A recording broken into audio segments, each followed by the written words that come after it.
Hello बच्चों, आइए आज की क्लास में हम हिंदी में पढ़ते हैं संज्ञा। संज्ञा के बारे में देखते हैं। जो भी हमारी परीक्षाएं हुई हैं अब तक की, उन परीक्षाओं में संज्ञा से बहुत सारे क्वेश्चन पूछे जाते हैं। तो आइए जल्दी से इसमें हम सीखते हैं कि संज्ञा के बारे में हम लोग जानते हैं। तो सबसे पहला प्रश्न ये आता है कि संज्ञा हम लोग किसे कहते हैं। तो संज्ञा वास्तव में किसी वस्तु या व्यक्ति या स्थान या किसी भी चीज़ का नाम हो सकता है, तो उसे हम लोग सामान्यतः संज्ञा के नाम से जानते हैं। तो पहला प्रश्न आता है कि संज्ञा के भेद कितने हैं। तो एक बात जान लीजिएगा, संज्ञा के अगर कुल भेदों की संख्या की हम बात करते हैं तो यहाँ इनके भेद होते हैं, कुल भेद होते हैं 5। यानी कि संज्ञा के भेदों की संख्या कितनी है तो 5 है। परंतु इनके मुख्य भेद कौन से हैं, तो मुख्य भेद इनके होते हैं 3 भेद होते हैं। जिनमें से मुख्य भेद की अगर बात करें तो हम लोग 3 भेद रखते हैं, और जिनमें से व्यक्तिवाचक और उसके बाद जातिवाचक और उसके बाद हम लोग भाववाचक। तो यहाँ पर देखते हैं कि मुख्य भेद जो हैं वो कितने हैं, और हम लोग देखते हैं कि जो भेद हैं कितने हैं। तो आंसर आपको क्या करने हैं, 5 करने हैं। अब देखते हैं एक एक प्रश्न की तरफ हम लोग गौर करते हैं। सबसे पहले हम लोग देखते हैं व्यक्तिवाचक, यानी व्यक्तिवाचक हम संज्ञा किसे कहते हैं। तो सिंपल सा प्रश्न ये बनता है कि जहाँ पर किसी केवल एक ही वस्तु या व्यक्ति का जहाँ पर हम लोगों को ज्ञान होता है या अनुभव होता है कि वहाँ पर केवल एक ही वस्तु रखी है या एक ही व्यक्ति है वहाँ पर, तो ऐसी परिस्थिति में उसे हम लोग व्यक्तिवाचक संज्ञा कहते हैं। तो यहाँ पर सदैव सीधे पर्टिकुलर उस व्यक्ति या वस्तु का नाम लिखा जाता है या नाम लिया जाता है। जैसे हम बात करेंगे कि किसी पुस्तक का नाम ले सकते हैं, जैसे कि हम रामायण कह सकते हैं, महाभारत कह सकते हैं, श्रीमद् भागवत गीता कह सकते हैं, या फिर अगर हम देखें तो हम लोग कानपुर कह सकते हैं, किसी शहर का नाम ले सकते हैं, किसी व्यक्ति का नाम ले सकते हैं। यानी कि हम राम, मोहन, सुरेश, दिनेश, गीता आदि नामों से जानते हैं। तो जहाँ पर सीधी सी बात है कि केवल एक ही वस्तु या एक ही वस्तु का ज्ञान होता है, उसे हम लोग व्यक्तिवाचक के नाम से जानते हैं। दूसरा प्रश्न आज हम लोग पढ़ते हैं जातिवाचक संज्ञा। तो जातिवाचक संज्ञा किसे कहते हैं। सिंपल सी बात बनती है कि जातिवाचक संज्ञा में परिभाषा के रूप में समझना है तो जहां पर किसी वस्तु या व्यक्ति की उसकी पूरी जाति का बोध होता है या पूरी जाति का ज्ञान होता है, तो उसे हम लोग वहाँ पर जातिवाचक संज्ञा के नाम से जानते हैं। प्रश्न ये बनता है कि जो जाति का बोध कराना का मतलब होता है कि चाहे तो वस्तु हो चाहे तो व्यक्ति हो, उसमें उसकी पूरी की पूरी जाति का बोध उसी नाम से हो जाता है, तो उसे हम लोग जातिवाचक संज्ञा कहते हैं। जैसे अगर हम बात करते हैं फूलों के नाम, अगर हम फूलों के नाम की बात करते हैं तो सारे के सारे फूलों के नाम जो होते हैं वो जातिवाचक संज्ञा में चले जाते हैं। या फिर जैसे हम फर्नीचर के नाम की बात करते हैं तो वो सारे के सारे हम जातिवाचक में चले जाते हैं। या फिर जैसे एक सिंपल सी बात आती, पद का नाम लिया गया, जैसे शिक्षक लिया गया तो एक प्रकार का जातिवाचक है, पुलिस लिया गया एक प्रकार का जातिवाचक है। या फिर हमने नेता शब्द की बात करी तो ये भी एक प्रकार का जातिवाचक शब्द होता है। या फिर हम बढ़ई, यानी कि अगर हम कारपेंटर की बात करते हैं या बढ़ई की बात करते हैं तो ये भी एक जातिवाचक हो गया, क्योंकि यहाँ से किसी एक व्यक्ति की बात नहीं हो रही, यहाँ पर उसकी पूरे जाति के काम की बात की जा रही है। या फिर देखेंगे कि जहाँ पर पूरे के पूरे व्यक्ति एक ही काम में लगते हुए दिखाई दे रहे हैं, तो वहाँ पर सारी की सारी जो संज्ञाएं होंगी वो जातिवाचक संज्ञा के नाम से जानी जाती हैं। अगले नंबर पे हम लोग देखते हैं द्रव्यवाचक संज्ञा। द्रव्यवाचक संज्ञा के बारे में पढ़ने के लिए हरदम आपको एक छोटा सा पॉइंट याद रखना है कि एक ऐसी चीज या एक ऐसी वस्तु जिसे हम नाप भी सकते हैं, तौल भी सकते हैं, परंतु उसकी हम गणना नहीं कर सकते। यानी कि अगर हम बात करते हैं द्रव्यवाचक संज्ञा की तो इसकी कभी भी हम लोग गणना नहीं कर सकते हैं, इसको हम तौल सकते हैं, नाप सकते हैं, परंतु गिन नहीं सकते हैं। ऐसी परिस्थिति की चीज़ों में हम लोग देखते हैं, जैसे सिंपल सी बात आती है तेल। तेल यानी कि जिसे हम ऑयल कहते हैं, तो ऑयल आपका जो बनता है, यहाँ पर देखेंगे कि तेल को हम लोग तौल तो सकते हैं परंतु तेल गिने नहीं जा सकते हैं। जैसे हम गोल्ड, सोना की बात करते हैं तो इसे हम लोग तौल तो सकते हैं मगर इसे हम जो है गिन नहीं सकते। अगर बात हम कपड़े की भी करते हैं तो कपड़ा नापा तो जा सकता है मगर कपड़े को हम गिन नहीं सकते हैं। जैसे गेहूं की भी बात करते हैं तो गेहूं भी हम तौल सकते हैं, उसको किसी बर्तन से नाप सकते हैं, परंतु हम गेहूं को गिन नहीं सकते हैं। जैसे सरसों की भी बात वैसे ही आती है, हम सरसों को गिन नहीं सकते हैं, नाप भी सकते हैं, किसी बर्तन में नाप भी सकते हैं, परंतु तौल भी सकते हैं, परंतु कर क्या नहीं सकते। तो आंसर इसको हम गिन नहीं सकते। तो द्रव्यवाचक की बढ़िया परिभाषा आपको याद करनी है, जिसे केवल गिना ना जा सके परंतु नापा जा सकता है। और अगला प्रश्न देखते हैं, हम लोग समूहवाचक पे आते हैं और समूहवाचक संज्ञा की बात करते हैं। तो समूहवाचक का मतलब ही होता है कहाँ जहाँ पर एक समूह हो, जहाँ पर लोगों का इकट्ठापन हो, जहाँ पर भीड़ हो या जहाँ पर वस्तुओं का अंबार लगा हो, उसे हम लोग समूह कहते हैं। तो एक सिंपल सी परिभाषा होती है, चाहे तो वस्तु हो चाहे तो व्यक्ति हो, अगर उनके पूरे समूह का बोध होता है, उनके पूरे झुंड का बोध होता है, पूरे उनके जो है लोगों का बोध होता है, तो उसे हम क्या कहेंगे, उसे हम समूह वाचक संज्ञा कहेंगे। ऐसी परिस्थिति में अगर हम कुछ पॉइंट पर बात करते हैं तो जैसे सबसे पहला प्रश्न आता है इसकी संज्ञा में, दल। दल एक ऐसा शब्द है जो कि पूरे झुंड में होता है, ठीक है, कई सारे लोगों का समूह होता है जिसे हम दल कहते हैं। सभा में भी बहुत सारे लोग होते हैं, मीटिंग में बहुत सारे लोग होते हैं। इससे भी पता चल रहा है कि वहाँ पर अनेक प्राणी लोग बैठे हुए हैं, अनेक वस्तुएं। झुंड लिखा है तो झुंड का मतलब आप किसी जानवरों से लगा सकते हैं, झुंड का मतलब आप किसी पक्षी के झुंड से लगा सकते हैं, तो जहां पर उनके पूरे झुंड का बोध हो। पुंज लिखा है, पुंज का मतलब आप सूर्य की किरणों के पुंज से लगा सकते हैं, तो एक किरण की पुंज नहीं, हजारों लाखों किरण की पुंज होती हैं। या फिर श्रृंखला की भी अगर हम बात करते हैं तो श्रृंखला में भी कई सारे संख्यात्मक मान आपको दिखते हैं। तो इसका मतलब होता है हमें समूहवाचक संज्ञा में ऐसे शब्दों को उठाना है जहां पर हम लोगों को झुंड या फिर गुच्छे नुमा या फिर श्रृंखला नुमा, या जैसे हम पिछली परीक्षा की बात करें तो उसमें प्रश्न पूछा गया था जिसे हम लोग सेना कहते हैं। तो सेना कैसा शब्द है, तो सेना से पता चलता है सेना हमारा एक प्रकार का समूहवाचक शब्द है। या फिर अगर हम लोग देखते हैं दल, दल भी आपका समूहवाचक शब्द है और सभा भी आपका समूहवाचक शब्द है। अगले प्रश्न की तरफ चलते हैं। संज्ञा का जो है पांचवा भेद कौन सा है, भाववाचक संज्ञा। तो अगर हम भाववाचक संज्ञा के बारे में देखते हैं तो भाववाचक संज्ञा में एक सामान्य बात बनती है कि एक ऐसी चीज अनुभव करनी है, एक ऐसा व्यक्ति या फिर एक ऐसी वस्तु के बारे में अनुभव करना है जिसमें केवल फील किया जा सके, अनुभव किया जा सके।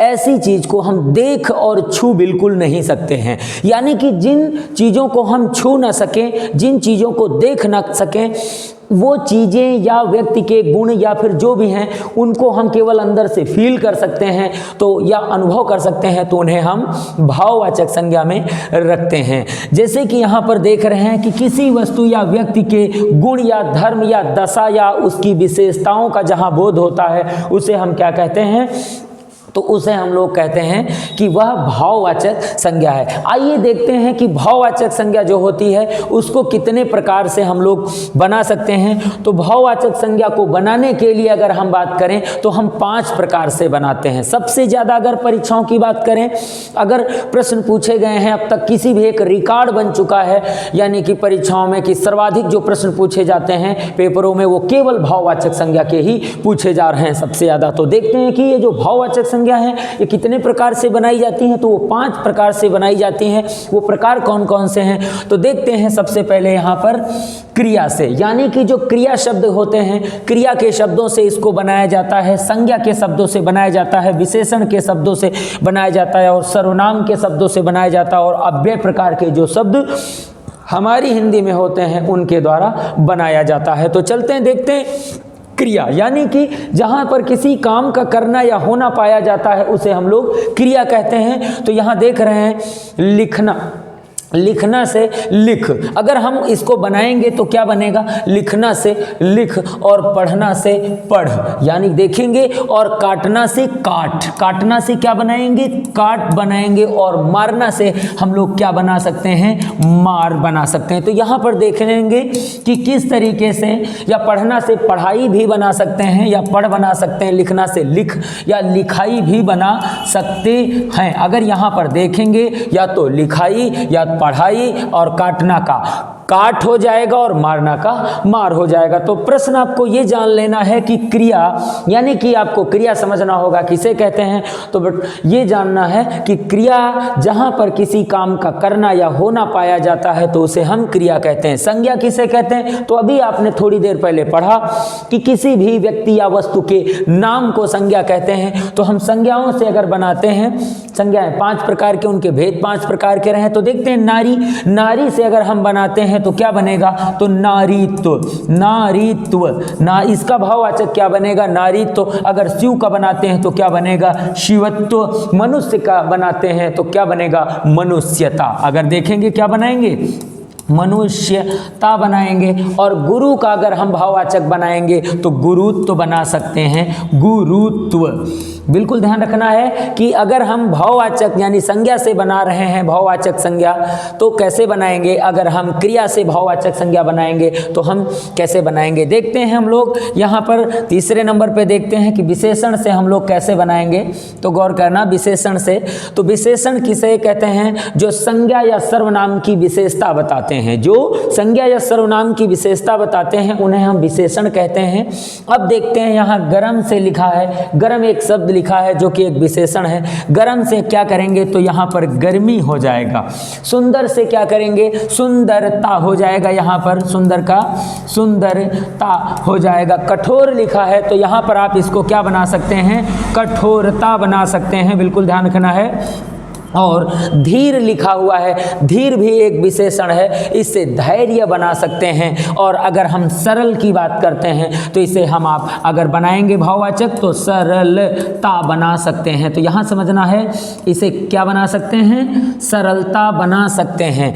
आइए देखते हैं अगले प्रश्न पे हम लोग देखते हैं, सर्वनाम से किस प्रकार से बनाएंगे। तो धीर का अगर बाय द वे आपको ध्यान रखना है तो धीर का क्या बनाएंगे, तो ये ध्यान कर लीजिए, इसे धैर्य के नाम से जान सकते हैं, यानी इसका भाववाचक क्या होगा, धैर्य हो जाएगा।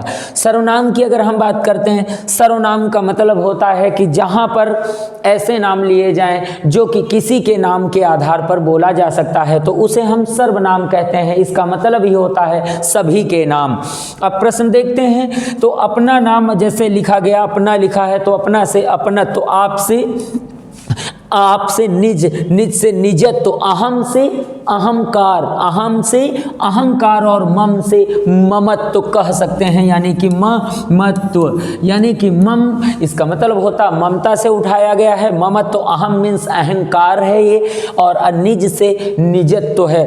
ठीक है, तो यहाँ पर देखेंगे कि जो सर्वनाम से बनाए जाते हैं तो उनको कैसे बनाना है, मगर सबसे पहले ये जानना है कि सर्वनाम कहते किसे हैं। तो इसकी छोटी सी परिभाषा होती है, ऐसे नाम जो किसी के नाम के आधार पर भी बोले जा सकते हैं। अव्यय, अव्यय प्रकार के जो शब्द होते हैं, देखते हैं कि अव्यय प्रकार से हम कैसे भाववाचक संज्ञा बनाएंगे। तो सबसे पहले एक बात जान लीजिएगा, अव्यय कहते किसे हैं, क्योंकि सबसे बड़ी बात अव्यय कहते किसे हैं। नहीं तो ये तो आप बना सकते हैं, याद कर सकते हैं, रट सकते हैं, मगर आप पहले तैयार करें कि अव्यय किसे कहते हैं। तो अव्यय वो शब्द होते हैं जो कि कहीं न कहीं तोड़े नहीं जा सकते, टूटते नहीं हैं, या फिर उनको तोड़ा मरोड़ा नहीं जा सकता है, या फिर उनको विकारी शब्द नहीं बनाया जा सकता है, ये कभी टूटते नहीं हैं। तो यहाँ देखेंगे दूर लिखा हुआ है, यानी अव्यय जो एक दूर शब्द लिखा है तो इसका अगर हम बनाएंगे तो क्या बनेगा, दूरी बनेगा। अगर हम निकट की बात करते हैं तो यहाँ आपका जो भाववाचक बनेगा निकटता हो जाएगा। नीचे लिखा है तो इसका अगर भाववाचक बनाएंगे नीचाई हो जाएगा। अगर गहरा लिखा है तो इसका भाववाचक संज्ञा जो बनेगा वो गहराई हो जाएगा। इसी तरीके से अगर आप अन्य भी करना चाहते हैं तो कर सकते हैं, जैसे ऊंचे का अगर यहाँ पर ऊंचा करेंगे तो ऊंचाई, जैसे नीचा लिखा है अगर इस जगह आपका ऊंचा लिख दिया जाए, ऊंचा एक प्रकार का क्या है, तो वो एक प्रकार का अव्यय भी है, और एक प्रकार से देखा जाए तो ये क्या करेंगे, ऊंचाई, ये नीचा है तो नीचाई, ऊंचा है तो ऊंचाई, निकट है तो निकटता, इस तरीके से आप देखेंगे।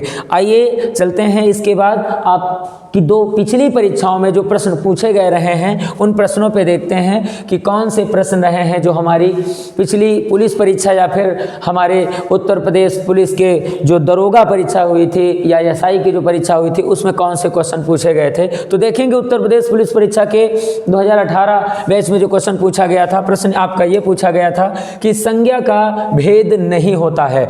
तो यहाँ पर संज्ञा के भेद कितने होते हैं, अभी आपने पढ़ा था कि 5 होते हैं। उन 5 में से व्यक्तिवाचक, जातिवाचक और भाववाचक होता है, मगर कोई निजवाचक नहीं होता है।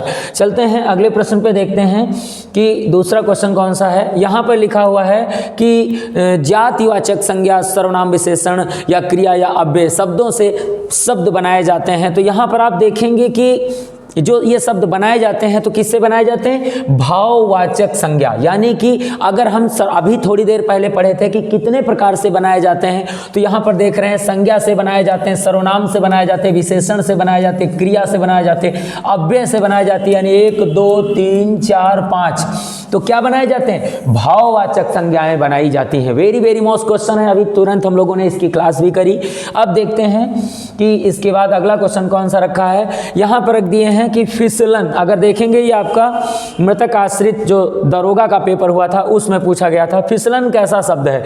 तो यहाँ पर अगर आप अनुभव करते हैं तो फिसलन जो शब्द होता है वो एक प्रकार का अनुभवी शब्द है और उसको अनुभव कर सकते हैं। तो यह एक प्रकार का भाववाचक संज्ञा का शब्द आपको दिखेगा कि फिसलन कैसा है, भाववाचक है। और अगला क्वेश्चन देखेंगे इसके बाद कि वचन किसके लिए प्रयोग किए जाते हैं। तो यहाँ जो प्रश्न है, जैसे आपने देखा कि जो प्रश्न वचन जो होते हैं किसके लिए होते हैं, तो सदैव सीधे सीधे संज्ञा के लिए प्रयोग किए जाते हैं कि आदमी एक है या शहर एक है या शहर 10 हैं। तो वचन का मतलब संज्ञा से होता है। यहाँ पर आप देखेंगे, इसके बाद आप देखेंगे कि व्यक्ति, वस्तु या स्थान के नाम को क्या कहते हैं। तो यहाँ देखेंगे व्यक्ति, वस्तु या स्थान के नाम को हम लोग सदैव संज्ञा के नाम से जानते हैं। और देखेंगे इसके बाद अगला क्वेश्चन आपका जो है वो लिखा हुआ है कि जो भाववाचक संज्ञा नहीं है उसका चयन करके रिक्त स्थान को भरें। अगर इसकी बात करते हैं जो भाववाचक संज्ञा नहीं है उसके रिक्त स्थान को भरना है तो करुणा, यहाँ अगर देखेंगे करुण, अगर बात करते हैं करुण की तो करुण का भाववाचक क्या होता है, करुणा हो जाता है। और सुंदर का क्या होता है, तो अगर देखेंगे सुंदर का हो जाता है सुंदरता हो जाता है। और यहाँ पर जैसे अमीरी लिखा है तो अमीर का क्या होता है, अगर देखेंगे तो अमीर का अमीरी होता है। और अगर यहाँ पर पढ़ाई लिखा है तो अगर हम देखते हैं पढ़ का क्या होता है ना, तो यहाँ पर पढ़ाई हो जाता है। यानी कि यहाँ पर जो देख रहे हैं वो चारों के चारों भाववाचक हैं। तो आपको बता दें उत्तर प्रदेश के ये एसआई बैच में 2017 के बैच में एक विवादित क्वेश्चन रहा है जिसमें सभी के सभी जो हैं जो भाववाचक संज्ञाएं रखी गई थी, जिसमें कोई ऐसी संज्ञा नहीं थी जो भाववाचक ना हो। देखते हैं इसके बाद अगला क्वेश्चन क्या है। तो यहाँ पर क्वेश्चन है कि गांधी जी को राष्ट्रपिता कहा गया है, इस वाक्य में संज्ञा किस रूप में परिवर्तित करी जा रही है। तो यहाँ पर देखेंगे कि संज्ञा जो परिवर्तित करी जा रही है तो गांधी जी को, तो गांधी एक व्यक्ति हैं, इसलिए आंसर शुरुआत में क्या रखेंगे, यहाँ पर व्यक्ति रखेंगे। और उसके बाद उनको राष्ट्रपिता कहा गया तो राष्ट्रपिता एक उनकी पदवी है, उनका एक विशेषता है, उनका एक गुण है। तो कहने का मतलब है व्यक्तिवाचक से भाववाचक में इसको बदला जा रहा है। देखते हैं इसके बाद अगले क्वेश्चन की तरफ। ये आपका आखिरी क्वेश्चन था।